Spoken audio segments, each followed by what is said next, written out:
3:30 ख्वाब देखा कि मैं एक घर में, वो ये घर नहीं जिसमें मैं पाकिस्तान में रहता हूँ।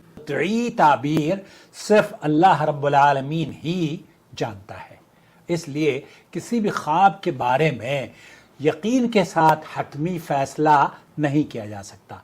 अलबत्ता अहले इल्म ने बाज़ उमूमी अलामात बयान। साहिल ने अपने दूसरे ख्वाब का मंजर भी बयान किया है, जिसमें शेरों के दरमियान रहने और खौफजदा होने का जिक्र किया है, जिसमें एक शेर घर के अंदर भी आया, जिस पर साहिल को जान के हवाले से अंदेशे हुए, लेकिन वो शेर बाहर आ गया और अंदर मौजूद लोग भी खुश रहे। चूंकि शेर अपने ताकत के इस्तेमाल से धाड़ और चीर फाड़ करने की सलाहियत रखता है, लिहाजा मुमकिन है ख्वाब का यह मंजर किसी ऐसी शख्सियत की तरफ इशारा हो जो मिजाज की गर्मी या शर के हावी होने की वजह से दूसरों के लिए आजमाइश साबित होते रहे हों या होती रही हों।